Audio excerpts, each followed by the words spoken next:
قال النبي صلى الله عليه وسلم الحج يهدم ما كان قبله।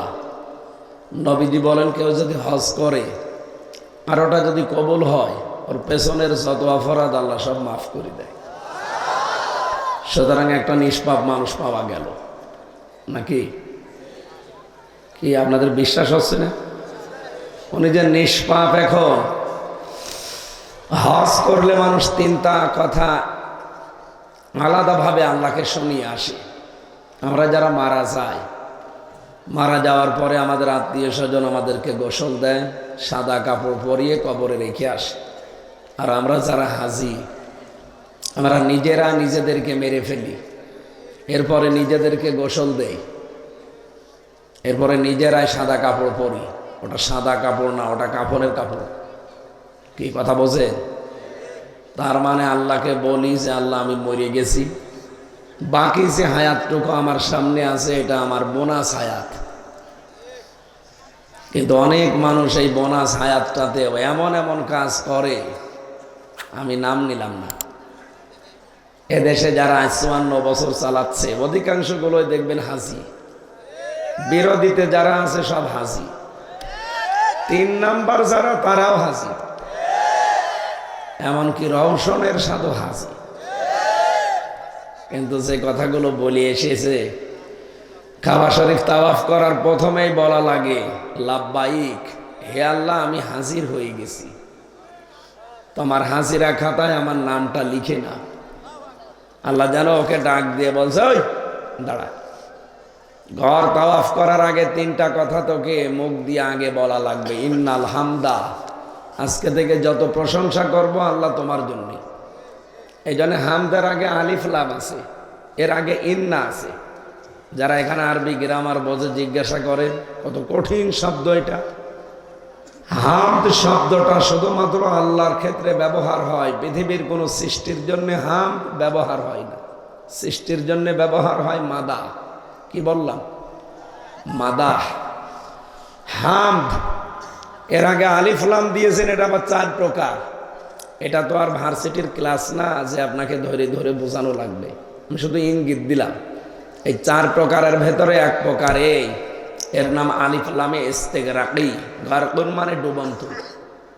এই পৃথিবীতে যত প্রশংসা হতে পারে আল্লাহ, আমি আজকে গ্যারান্টি দিয়ে বলছি সব তোমার জন্য।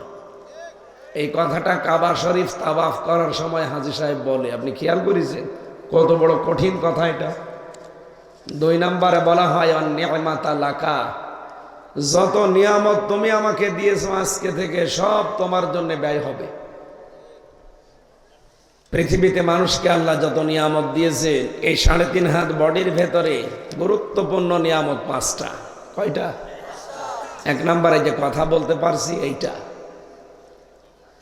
কবি নজরুল কত বছর তিনি কথা বলতে পারতেন না, আল্লাহ তার বাক শক্তি কেড়ে নিয়েছিলেন। এই জন্য দুনিয়ার কোনো শক্তি নেই যে আপনাকে কথা বলাতে পারে। আপনি যে লাভ ঝাপ দেন, আল্লাহ যদি শুধু বলে কোন ফায়া কোন হয়ে যাবে, আপনি জীবনেও আর কথা বলতে পারবেন না।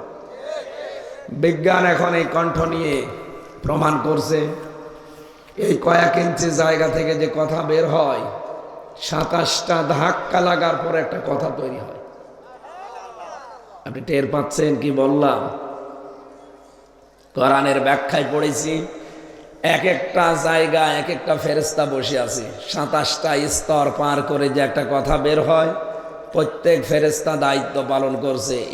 এর কাছে, এর কাছে, এর কাছে, এভাবে দিতে দিতে 27 নম্বর জায়গায় যে আমার কণ্ঠের সাথে কথাটা কিভাবে মিলবে, তখন ওই ফেরেশতা বের করে দেয়।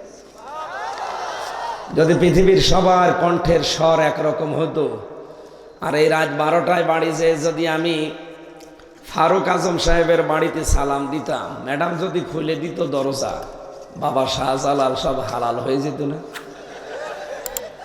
কথা বোঝেন আমার? আল্লাহ কি দয়া করেছে বলেন তো। আমি তো বেশিরভাগই অন্তত 10 দিন, 12 দিন, 15 দিন পরে বাড়ি আসি। কারণ আমাদের এই খুলনা বিভাগের এই জেলাগুলোতে আমাদের যিনি অভিভাবক ছিলেন, তারে সত্যি আমি অভিভাবক হিসাবে মানতাম, সে যে দলেরই হোক। কিন্তু ওনারা আমাদেরকে এমন শত্রু মনে করতেন। আমাদের এই খুলনা বিভাগের 10 জেলা সহ আশপাশের প্রায় আরো 12-13টা 22-23টা জেলায় আমার কথাই বলতে দেয়নি। বিশেষ করে 3 বছর তো জেলেই ছিলাম, এর আগেও বলতে দিত না। দোষ কি? ওর নাম হামজা, এইটাই দোষ। আমি মাঝে মাঝে চিন্তা করতাম নাম কি পাল্টিয়ে রাখবো, এমন একটা নাম রাখবো মানুষ যেন মনে করে ও নরম সরম মানুষ। মনে মনে ভেবেছিলাম, গ্রামে আমার নাম তো ওই সময় ছোটকালে ছিল সোহেল রানা, নামটা নায়কের নাম তো, এই জন্য আমার মাদ্রাসার প্রিন্সিপাল পাল্টিয়ে আমির হামজা দিয়েছে। এটা তো আর একটা ঝামেলা। এই নামটা এত ডেঞ্জার নাম, বাংলাদেশ সহ বাইরের দেশগুলোতে যখন নিয়ে যায়, এই যে সিঙ্গাপুর, মালয়েশিয়া, থাইল্যান্ড, ইন্দোনেশিয়া, এরকম বহু দেশে, আমি যেহেতু আকিজ গ্রুপে আছি, ওদের খতিব আমি, ওরা একটা ভিসা লাগিয়ে দিলে 27টা দেশে যাওয়া যায়। বহু দেশে নিয়ে গেছে। যে দেশে যায় আগে যে পাসপোর্টে নাম দেখে আমির হামজা, আমার দিকে 2 বার করে তাকায়, অথচ আমার শরীর চলে না। কি কি দেখেন কি বলছে? না, হামজা নামে নাকি পাকিস্তানের একটা কি আছে না, না ওই যে ক্ষেপণাস্ত্র, এর নাম নাকি হামজা। এই কারণে সিঙ্গাপুর, থাইল্যান্ড এবং অন্যান্য যে দেশগুলোতে গেলাম, এরা ভয় পায়, বলে ওরে বাবা বাবা হামজা, না জানি এর ভেতরে কি বোমা আছে। এই নামটার কারণে আমাদের হানিফ সাহেব এবং আমাদের ইনু সাহেব, এই 2 জন এই জেলাগুলোতে ঢুকতে দিত না। কি হয়েছিল আমার না ঢুকে? আপনারা যত বন্ধ করেছেন, বিশ্বের দরবারে কোরআনের কথাগুলো বললা আল্লাহ সহজ করে দিয়েছে। কিন্তু যারা বাধা দিতেন, কই তারা কই? আজ তো তাদের বাড়িঘরও আপনারা আটকাতে পারেন না। বাড়িঘরগুলো এখন শ্মশান হয়ে যাচ্ছে। এটা যে হচ্ছে বা হবে 1500 বছর আগে কোরআনে দিয়েছেন আল্লাহ। ফাতিলকা বুয়ুতুহুম খাওফিয়াতাম বিমা যালামু। আল্লাহ তাআলা বলেন, হে নবী, এটা সূরা নমলের ভেতরে আছে, 19 নাম্বার পারা, 20 নাম্বার পৃষ্ঠা, 7 নাম্বার লাইনের 52 নাম্বার আয়াত।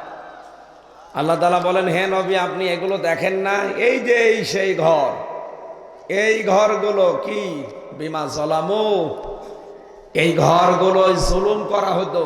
এই কারণে আল্লাহ পুরা ঘর বাড়ি, অফিস, আদালত, জালেমদের যা ব্যবহারযোগ্য সবগুলো আল্লাহ খাওফিয়াতান, উজাড় গৃহ বানিয়ে দিয়েছেন, জনশূন্য, পরিত্যক্ত। লাম তুসকাম মিন বাদিহিম ইল্লা কলিলা, অল্প কিছুদিন মানুষ এখানে বাস করবে, এরপরে এটা পুরা শ্মশান হয়ে যাবে। এ ঘোষণা কার? আপনি দেখেন সারা বাংলাদেশে এখন ঠিক অবস্থা মনে হচ্ছে তাই।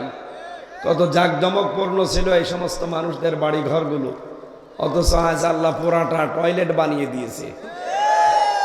এখন ধানমন্ডি নিয়ে 32 নিয়ে এখন কথা চলছে যে এই জায়গায় টয়লেট বানাতে হবে। যদি দেশের মানুষের এই কথা গ্রহণযোগ্য হয়, তাহলে আবু সাহেলের বাড়ির সাথে বাড়ির কত মিল। ওইটা ইন্টারন্যাশনাল টয়লেট আর এটা জাতীয় টয়লেট। কি করলেন আপনি? এই জন্য আমার মনে হয় যারা বলতে দেননি আমাদেরকে আমার নিজের জেলা, এমনকি আমি বাড়ি আসব, আমার আসার আগেই পুলিশ অন্তত 10 জন এসে আমার বাড়ি বসে থাকে। কি বলে, আপনার ছেলে আসবে, এই কারণে আমরা এসেছি। কেন? বলে উপরের নির্দেশ। কি অবস্থায় ছিলাম বলেন তো? বিশেষ করে এই 3টা বছর 20, 21, 22, 23, 20-এর শেষের দিকে 21, 22, 23, ওরা এমন কোনো টর্চার নেই যা আমার এই শরীরের উপরে করে নাই। মাথার চুল থেকে পা পর্যন্ত পুরাটা এক জায়গাও বাকি নেই। আমার মা বাবা তো, আমি একা সন্তান, ওরা দুঃখ পাবে এই জন্য আমি বলি না। এমন কোনো কাজ নেই যা ওরা আমার উপর করে নাই। এই যে এরকম চেয়ারে বসিয়ে দেয়, আমি নিজে তো দেখেছি। হাতের সাথে ক্লিপ লাগিয়ে দেয়, পায়ের সাথে বেল লাগিয়ে দেয়, গলার সাথেও ক্লিপ লাগিয়ে দেয়। ওদের কাছে এমন মেশিন আছে আঙ্গুলের সাথে মিল করা, পায়ের সাথে মিল করা। শুধু নিয়ে এসে আপনার পায়ের কাছে হাতের কাছে রেখে দেবে, একেবারে সব খাপের খাপ মিলে যায়। শুধু সুইচ টিপ দেবে, কখন যে আঙ্গুলের এই নখগুলো খুলে গেছে আপনি টেরও পাবেন না। ফেনকি দিয়ে যখন রক্ত বের হবে তখন আপনি যেই চিল্লা পাল্লা করবেন তখন পাতলা লবণ ছিটিয়ে দেয়। শুনতে যত সহজ মনে হচ্ছে বিষয়টা অত সহজ। এই যে নখগুলো কি সুন্দর দেখতে লাগছে না? নতুন নখ, আমার পায়ের যে নখ। আমার আগে যিনি রিমান্ডে ছিলেন দেলাওয়ার ভাই, তার গরম করে লজ্জাস্থানে ঢুকিয়েছে, তার পুরুষাঙ্গ নষ্ট হয়ে গেছে। পরবর্তীতে চিকিৎসার মাধ্যমে আল্লাহ আবার ফেরত দিয়েছে। এই যে চেয়ারে বসিয়ে রাখলে তো শুধু হয়, চারিদিকে এভাবে ক্লিপ দিয়ে আটকাবে, চোখটা কালো কাপড় দিয়ে মেরে দেবে, দিয়ে একটা সুইচ টিপ দেবে, 1 মিনিটে 120 বার ঘুরবে। আপনি 1 মিনিট পরে দেখবেন যে দুনিয়া 3-4টা দেখা যাচ্ছে। আপনি হাসতেছেন, বাস্তবতা কত কঠিন আপনি টের পান। এই যে আর শরীর আমার ভালো হয় না, 3টা বছর ওরা আমার জেলে রাখে না। জেলের ভেতরে জেল, তার নাম সেল, এর ভেতরে আবার আরেক সেল, তার নাম ফাঁসির কন্ডেম সেল। ওই জায়গায় রেখেছি, যোগাযোগ করতে দেয়নি 3 বছর। আমি জানিও না যে আমার দাদা মরে গেছে। 15 দিন পরে এক কারারক্ষী যে বলছে আপনার কোন বুড়ো যেন মরে গেছে। পরে শুনলাম যে আমার দাদা, আমার নানি মরে গেছে। তাও 1 মাস পরে এক কারারক্ষী যে বলছে আপনার এক বুড়ি মরে গেছে। কে জানি না। পরে আমার কোর্টে তুললো। 6 মাস পরে একদিন শুনলাম আমার নানি নেই, আমার চাচাতো ভাই নেই, এক শালা নেই। কত মানুষ যে বিদায় নিয়েছে আমি জানি না। এত কিছু এই শরীরের ওপরে গেছে, খাওয়া দাওয়া তো দিতই না। আমার যে ডায়াবেটিস হয়েছে এই কারণে, কারণ খাওয়া দাওয়ার কোনো নিয়ম নীতি ছিল না, যা ছিল ও খাওয়া যায়। সকালবেলা কয়েকটা পচা ছোলা দিয়ে যেত, আর দুপুরবেলা 1 মুঠ ভাত দিত, তা মনে হচ্ছে কেউ মাখিয়ে দিয়েছে। তারপরেও তো জেলখানার ভেতরে আমার ওই কন্ডেম সেলে ফাঁসি, ওখানে আমার মাওলানা মামুনুল হক ছিল, উনি বহু উপকার করেছে। ওনার খাবার আমার খাবার একই, কিন্তু খাবারটা গরম করার একটা মেশিন ছিল ওনার কাছে। 10,000 মানুষের খাবার কত স্বাদ হতে পারে টের পাচ্ছে। তারপরও মাছের ভেতরে শুধু তেলাপিয়া আর পাঙ্গাস, তাও মনে হয় 10 দিন আগে মরে গেছে সেইটা। আর তরকারির ভেতরে শুধু মিষ্টি কুমড়া, জোরে বলেন সুবহানাল্লাহ। এই ছিল খাবার। এই 3টা বছরে আমার শরীর যে কত রোগ বাধা পেয়েছে। এখন এই যে স্বাভাবিক না, কথা বলতে গেলে যে কণ্ঠ বসে যায়, বুক ব্যথা করে, আবার ডায়াবেটিস হয়ে যায় 27, 29। এই জন্য ডাক্তাররা বারবার বলছে 10টার পরে আর জেগে থাকবেন না, তাহলে মাথার এই সাইড ড্যামেজ হয়ে যাবে। একবার রংপুরে ড্যামেজ হয়েই গিয়েছিল, আপনারা দেখেননি ভিডিওতে। এরপর থেকে বারবার মাহফিলগুলোতে বলছে যে ভাই আমরা তাড়াতাড়ি তুলবে, আমার অন্তত ইশার পরে তুলে দেন, রাত 9:30 10টার ভেতরে যেন মাহফিল শেষ হয়ে যায়। সাইদি সাহেব করতো না মাহফিল, কিন্তু আপনারাও কথা দিয়েছিলেন এশার পরে তুলে দেবেন। আমি তো এসেছিলামও ঠিক মতোই, আপনারা এত দেরি করবেন আমি জানতাম না। এই জন্যে নিজের জেলার অনুষ্ঠানগুলো আমার নিতে মনে বলে না, এরা আমার রাত করিয়ে ফেলে। কত বড় বড় অনুষ্ঠানে আল্লাহ নিয়ে যাচ্ছে, কি বলেই দিয়েছি। চট্টগ্রাম প্যারেড ময়দানের ওপরে তো বাংলাদেশে মাহফিল নেই, আছে? মানুষই হয় 12 লাখ 15 লাখ। এই জায়গায় রাত 9:30 মাহফিল শেষ হয়ে যায়। কেন, কিভাবে হয়? আপনি এই কয়জন মানুষ কন্ট্রোল করতে পারেন না, আর সেখানে 15 লক্ষ মানুষ কিভাবে কন্ট্রোল করে? ওদের লিখে দেয় প্রধান বক্তা বা দেশা। সাইদি সাহেব যেভাবে করতো ওইভাবে ঠিক চলছে। যেন আমার মনে হয় আগামী থেকে আমাদের জেলা বা আশপাশে এটা যাতে রেকর্ড হচ্ছে, সারা দেশে যাবে। আমার অনুষ্ঠানগুলো যারা নেবেন আমাকে একটু বাঁচিয়ে রাখেন, কারণ আমার অবস্থা ভালো না। যে গরু দিয়ে চাষ করে খাবেন, গরুই যদি মরে যায়, চাষ করবেন কি দিয়ে? তার মানে আমি তো গরু নাকি? না, মানে গরু। আমার অন্তত কিছুদিন বেঁচে থাকার মতো একটু সুযোগ করে দিন। আগামী থেকে অনুষ্ঠান যেখানেই নেবেন সর্বোচ্চ এশার নামাজের পরে তুলে দেবেন, পোস্টারে লিখে দেবেন আমির হামজা বাদ এশা। এটা ঠিক রাখতে পারবেন আপনারা? তাহলে নিয়েন, তাছাড়া আমারে দাওয়াত দেওয়ার দরকার নেই। আমি দরকারে মালয়েশিয়া চলে যাব, ওখানে ওই সিস্টেম ওইগুলো আমরা ভালো লাগে ওখানে। এই জন্য শরীর স্বাভাবিক হচ্ছে না, এত চেষ্টা করছি। আপনি কি মনে করেন আমি ডাক্তার না দেখিয়ে বসে আছি? বাংলাদেশের সর্বোচ্চ যিনি তারে দেখিয়েছিলাম, তাদের একই কথা যে আপনি মুখে টেপ মেরে রাখবেন, কথা বলবেন না। তাই আমার কাজই এইটা, টেপ মেরে রেখে চলবে। এক একদিন 2টা 3টা করে অনুষ্ঠান, আজকেও 3টা চলছে। কণ্ঠে পারে না, তারপরেও 3টা, আর পারলে মনে হয় 5টা হয়ে যেত। সকাল 11টা থেকে 12টা 1 ঘন্টা কথা বলেছিলাম সেই নওগাঁ, ওখান থেকে ওরা হেলিকপ্টারে দিয়ে গেছে খোকসা, ওখানে 1 ঘন্টা, এরপরে এই যে এখানে। এই জন্য আমার শরীর একেবারেই আর আগাচ্ছে না। শরীর যাই হোক হচ্ছে, কিন্তু কণ্ঠ আর বুক এত ব্যথা করছে। এই জেলের এই ব্যথাগুলো আমার মনে হয় এখন আবার নতুন